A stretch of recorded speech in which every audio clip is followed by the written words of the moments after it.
जब आपको बल की आवश्यकता होती है, साहस की आवश्यकता होती है, आगे आप अपना मार्ग देख रहे हैं जो अत्यंत कठिन प्रतीत हो रहा है, तब मुख से मां की ही शपथ क्यों निकलती? क्योंकि मां ही है जो हमें साहस देती है, मां ही है जो हमें सहारा देती है। मां जानती है कैसे हमारी उंगली पकड़ के हमें चलना सिखाना है। मां ये भी जानती है कि कैसे कान पकड़ के हमें उचित मार्ग पर लाना है। इसी साहसी मां को हमारा शत शत नमन। राधे राधे। कभी आपने सुना है हिरणी सिंह से बचने के स्थान पर उससे जाके लड़ पड़ी? हिरणी ने सिंह पर आक्रमण कर दिया। कभी सुना है? कभी नहीं। किंतु ऐसा हो सकता है, ऐसा होता भी है, और ये होता तब है जब हिरणी के शावक संकट में हो, जब उन्हें सिंह से प्राणों का संकट हो, तब हिरणी भी आके सिंह से लड़ पड़ती है, उससे भिड़ पड़ती है, क्योंकि वो मां है और मां अपनी संतान के लिए कुछ भी कर सकती है। ये ममता है, ये जितनी कोमल हो सकती है उतनी ही कठोर भी हो सकती है, और अपनी संतान के हित के लिए वो क्रोध की पराकाष्ठा पार करते हुए अपनी संतान की सुरक्षा करके ही रहेगी। और इसीलिए तो मां संतान के जीवन के सबसे बड़ी ढाल कहलाती। इसी मां को हमारा शत शत नमन। राधे राधे। करुणा, करुणा वो भाव है जिससे संसार के सारे भाव जन्म लेते हैं, और ये समस्त संसार ये मां से जन्म लेता है। मां वो व्यक्ति है जो करुणा का सागर है। संतान को देखकर ही समझ जाती कि उसकी विडंबना क्या है, उसकी आवश्यकता क्या है। संतान के नेत्रों में यदि अश्रु दिखे, वो देखकर ही समझ जाती है कि उसके शरीर के कौन से भाग में उसे चोट लगी है। संतान के बिना कहे मां समझ जाती है कि आज भोजन में संतान क्या खाएगी। ये होती है मां। मां करुणा का सबसे बड़ा रूप है, और आज के युग में मनुष्य जो है थोड़ा भी आगे क्यों ना निकल जाए, मां को तो पीछे ही छोड़ देता, मां को भूल ही जाता है। ये भूल आप कभी ना करें, कभी ना करें, क्योंकि मां वो करुणा है तो यदि आपके जीवन से चली गई, उसके पश्चात आप जीवन अवश्य जिएंगे, किंतु कभी जीवन जी नहीं पाएंगे। उसके पश्चात आपके जीवन से आपका ये मूल्यांकन, आपके जीवन से करुणा का ये भाव, ये भी आप खो दोगे। आपकी मां सबसे अधिक महत्वपूर्ण है। यदि मां को खो दिया तो समझ लीजिए सब कुछ खो दिया। इसलिए मां को सदैव स्मरण रखिए, सदैव उसे प्रेम कीजिए, और मेरे साथ कहें राधे राधे।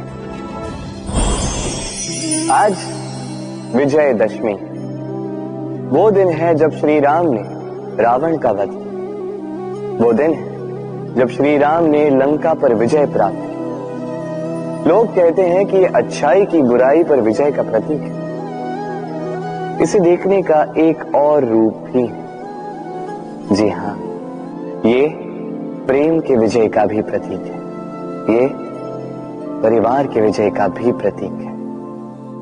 आपको तो ज्ञात होगा ही कि रावण महाज्ञानी था, महाशक्तिशाली था, महादेव का परम भक्त था रावण।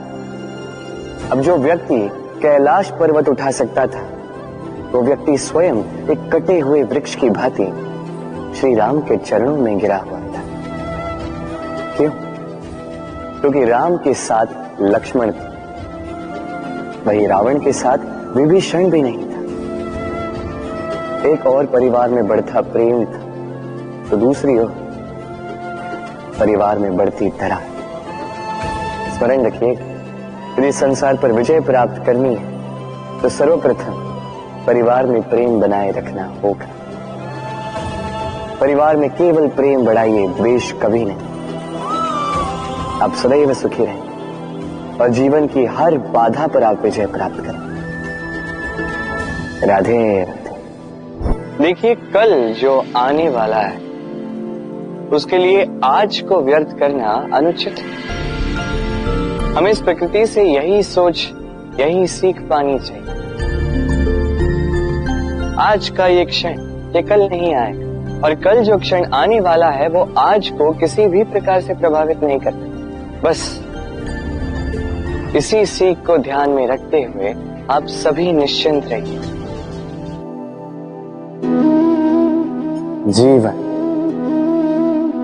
क्या है? ये जीवन हम जन्म लेते हैं, बड़े होते हैं, हमारे माँ बाप हमें पालते हैं, फिर उनके धन से हमारा बालपन बीतता, फिर हम बड़े होते हैं, हम विवाह कर लेते हैं, हमारी संतानें होती हैं, हम उनको पालते हैं, फिर हम वृद्ध हो जाते हैं और एक दिन इस संसार से चले जाते हैं।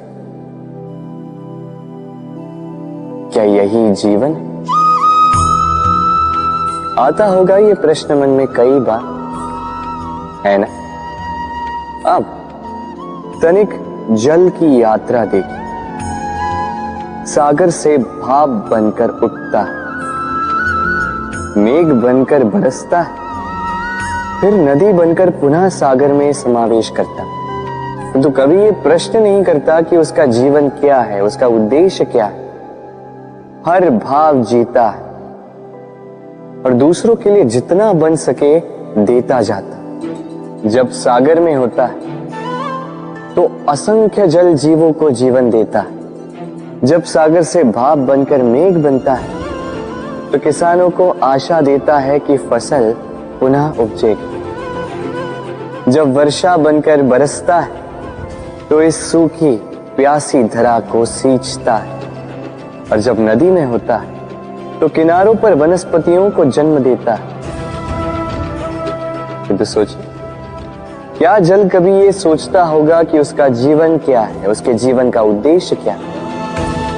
नहीं, वो बस अपना धर्म करता जाता और जितना हो सके सबको आनंद देता जाता। इसलिए जीवन में कभी ये प्रश्न मत कीजिएगा कि ये जीवन क्या है, इस जीवन का उद्देश्य क्या है।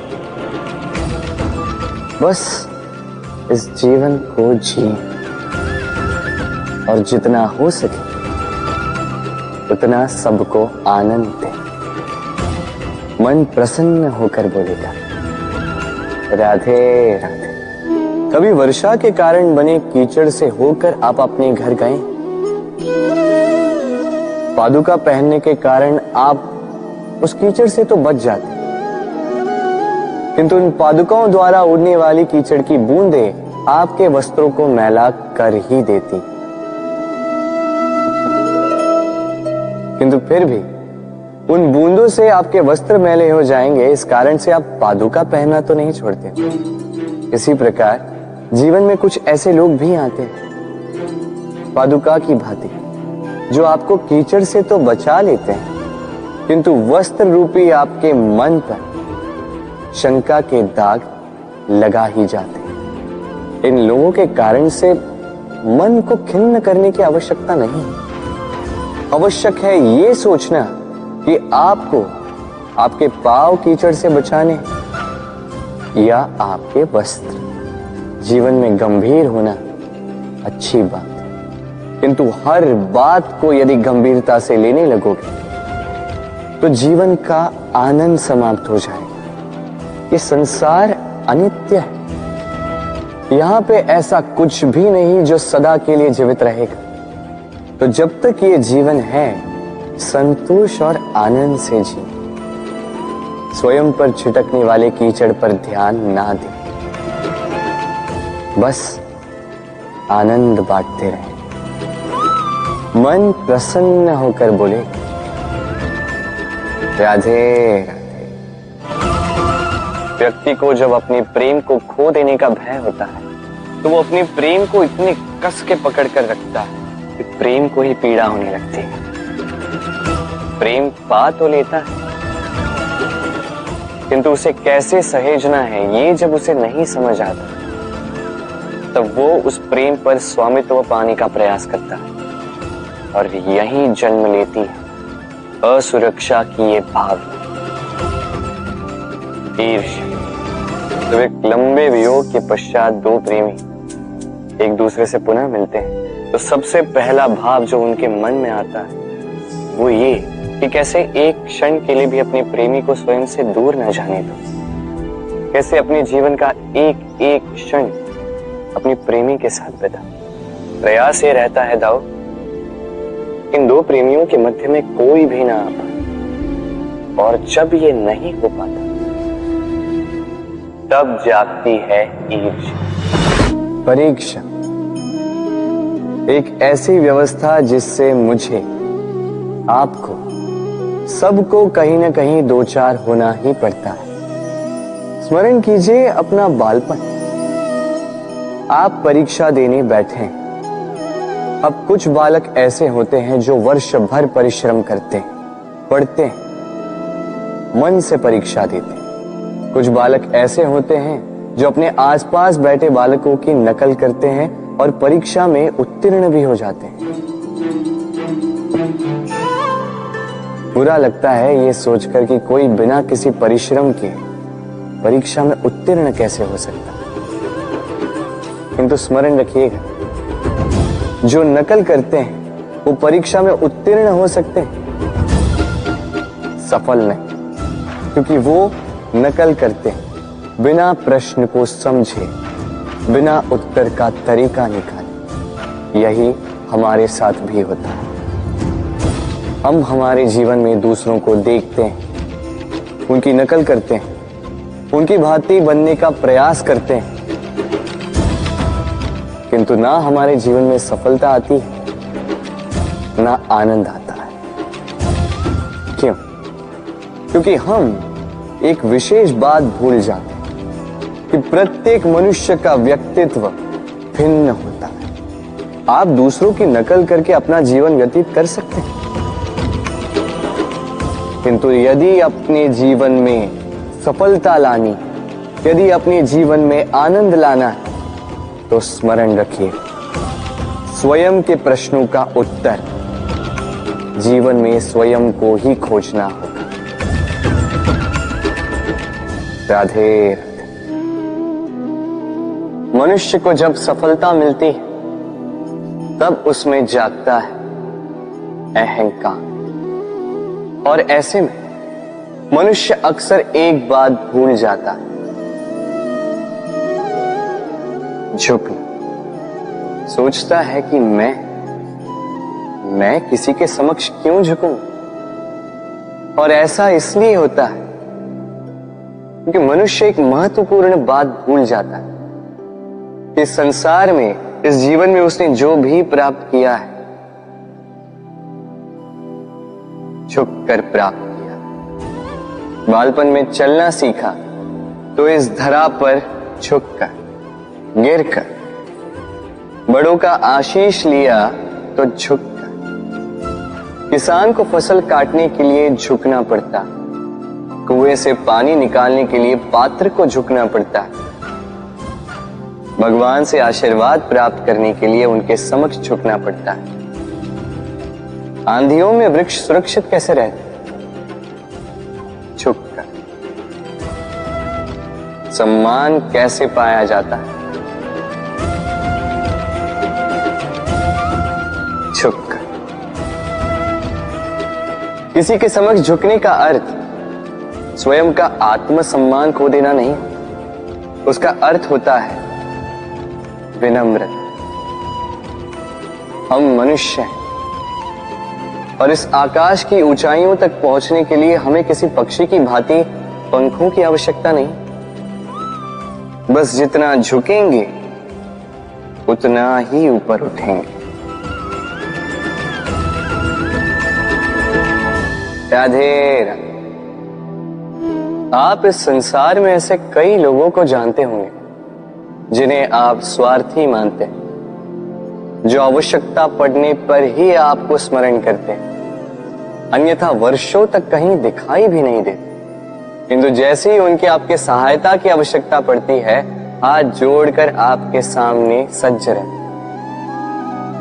बड़ा क्रोध आता है ना इनको, मन खिन्न हो जाता, मन से ये स्वर निकलता है कि इस व्यक्ति की सहायता न करें।